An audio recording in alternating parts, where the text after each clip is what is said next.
Yo, what is good, Jets Nation? This is Richie from Jets Media, bringing you guys my flight preview to the New York Jets versus the Miami Dolphins matchup that will be kicking off at 4:05 Eastern Time this Sunday in Miami. Before I hop into the video, I just want to mention I just posted a new video on my other YouTube channel, Touchdown Kingdom, bringing you guys my Week 6 predictions for every single team all across the NFL. So if you guys are interested in that, I'll leave the link down below in the description.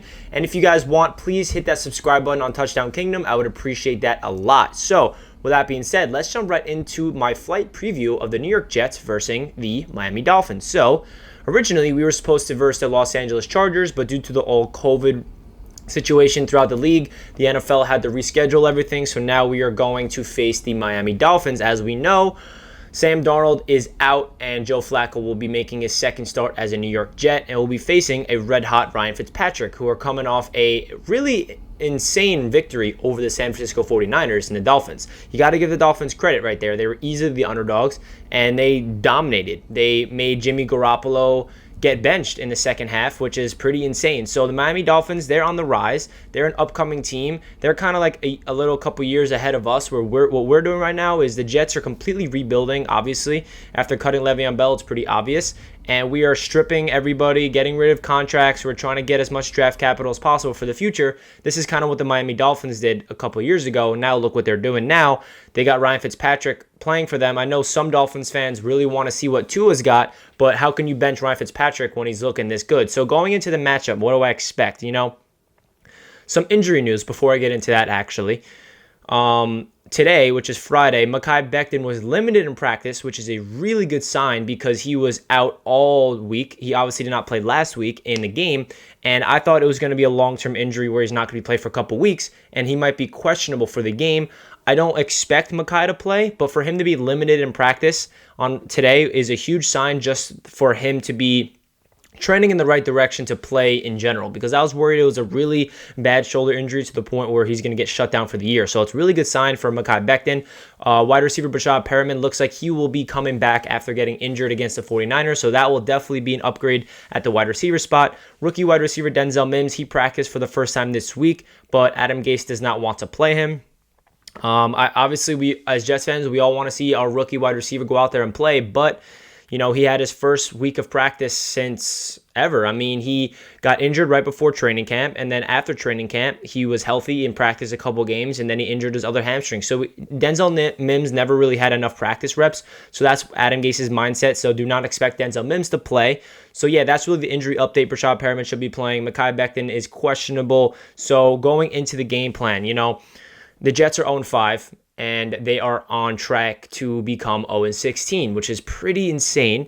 If Sam Darnold was playing in this game, I would have a little more ounce of hope of just watching it because, Sam Darnold is our quarterback right now, our young guy to evaluate to see if he is our franchise quarterback or not. I know a lot of Jets fans are already giving up on him, but I'm not. I need to see Sam Darnold play with these weapons coming back, and I want to evaluate him. With Joe Flacco back there, quarterback, for me personally, it just gives me no motivation to watch. But Joe Flacco is definitely an experienced veteran. He understands the game of football. We saw that last week. He didn't get fun. He did not turn the ball over. He had one touchdown pass, and he just looks like a guy that limits his mistakes, and he's not a guy that can beat you with his legs. He's a guy that throws deep, accurate deep balls. So I'm expecting Brashad Perriman to get targeted down the field, and hopefully Jamison Crowder can have another bounce back game because he is excellent. He's one of the best slot receivers in the league right now. He's played 3 games, and he had 7 receptions at 100 yards in all 3 of those, and he has 2 total touchdowns. So Jamison Crowder, expect him to get involved a lot.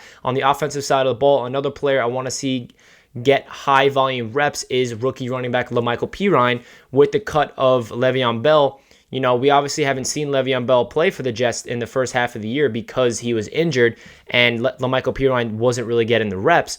Adam Gase did say this week that expect Pirine to get high usage in this offense because he cannot lean on Frank Gore. You know what? I'm taking that with a grain of salt because I don't really trust Adam Gase, but hopefully it's true. Hopefully Michael Pirine can get minimum 15 carries and 5 targets in the passing game for the rest of the year because we need to see what we got in our rook. If we give the ball to Frank Gore, it's like giving up. It's like he has no future on this team, obviously. I want to see La'Mical Pirine develop because he could be a really good bright spot for our offense in the future. In this league, in the NFL, you need to have multiple running backs, and I feel like La'Mical Pirine's a perfect guy if you match him up with another rookie running back we can get in the draft next year, like Najee Harris from Alabama. So I'm excited to see Pirine. I'm hoping he gets the ball, and I'm hoping Mekhi Becton can play and he's 100% healthy and there's no setbacks, because La'Mical Pirine running behind Mekhi Becton gets me excited. So on the offensive side of the ball, I'm definitely worried because the Miami Dolphins defense is really good. They're on the uprising. Cornerback Byron Jones is back and healthy, and that defense looks completely different when he is playing. They made the San Francisco 49ers offense look abysmal. So this Jets offense has a big test with Joe Flacco and no Le'Veon Bell. One player on offense that we need to see step up, who has definitely been the biggest disappointment of the year, is tight end Chris Herndon. He was talked up as a big breakout season coming. He looked great in training camp. He was Darnold's favorite target, and he has been nothing but a big disappointment. So that really does it for the offensive side of the ball. What do I expect on the Jets' defensive side of the ball? So two bright spots I want to mention on this defense is our two undrafted rookie free agents, cornerback Lamar Jackson and edge rusher Bryce Huff. So Lamar Jackson, he won against DeAndre Hopkins last week. You cannot expect Lamar Jackson to do that much against DeAndre Hopkins. I feel like he, as an undrafted rookie, is playing pretty well. Greg Williams has a ton of confidence in him, which I love. He's coaching the hell out of him, and he's putting him in the right situations to succeed, and he's throwing him in the fire. Lamar Jackson is not afraid to go against the best wide receiver in the league in DeAndre Hopkins. That touchdown that Hopkins had in the back of the end zone, Lamar Jackson was all over him. Obviously, that was just a tremendous catch from Hopkins, and I feel like Jackson couldn't really do anything more on that. I'm excited to see what Lamar Jackson can do. I think Bless Austin's still injured. I'm not sure. He could be back, but if he's not playing, I'm okay with Lamar Jackson playing on the outside. Bryce Huff, he is definitely a guy that we have to look at as Jets fans because we lack edge presence for so long, and he could be another diamond in the rough type of player. Greg Williams is extremely high on him as well. He really impresses me every time I'm watching the defense. I'm looking at him, and he explodes off the line. He's getting to the quarterback. He has not had a sack yet, but he has a couple QB hits, tackle for losses, and I think he's going to get a sack this week against the Dolphins, and I'm excited for that. Quinton Williams, he has been getting double-teamed a lot now, so it's hard for him to break loose. It's hard. He's not Aaron Donald. He's not going to shed a double team, so I'm hoping that some other players on the defensive line can, wreck some havoc. Jonathan Franklin Myers has been a really big bright spot for this defensive line. So Quinton Williams, against the Arizona Cardinals, he was really disruptive in the running game, but he really just didn't get to the quarterback. So I'm hoping Quinton Williams can have a overall good game against the rushing the passer and stopping the run. We need to see that really bad. And also our secondary needs to be at their A game. Our safeties in Bradley McDougald and Marcus May, that have not really been holding down their deep zones well at all this season. Middle linebackers, Avery Williamson, he had a pick last week. It was a Neville Hewitt deflection, and Avery Williamson picked it off. So they're having a decent season, but it's just overall, this defense is falling apart, and it feels like they're losing confidence in themselves, and that's really unfortunate because last year it was a completely different defense.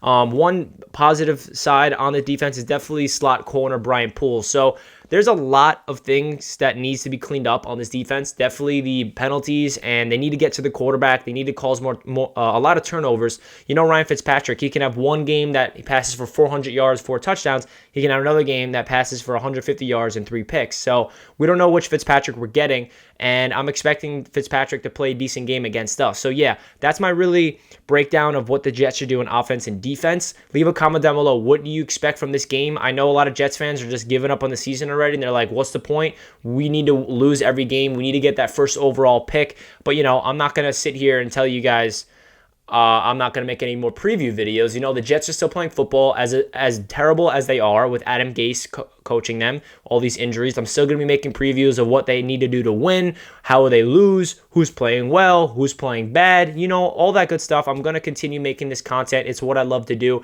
It's just super unfortunate that the Jets are this bad where it's to the point where it is unwatchable, and it is at a point where it's like, wow, why are you even watching Jets games at this point? But you know me, guys, and all you guys watching this video, you guys are diehard fans.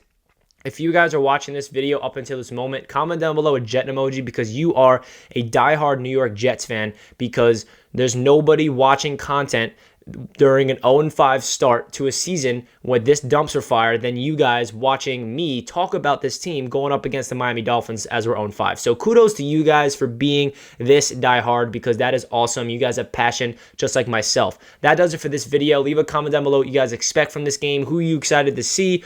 Who are you disappointed that we're not seeing, like Denzel Mims? Let me know. I'd love to hear your thoughts down below in the comment section, and hit that like button if you enjoyed the video. That does it for this one. I'll catch you guys in my next one. Go Jets. Peace.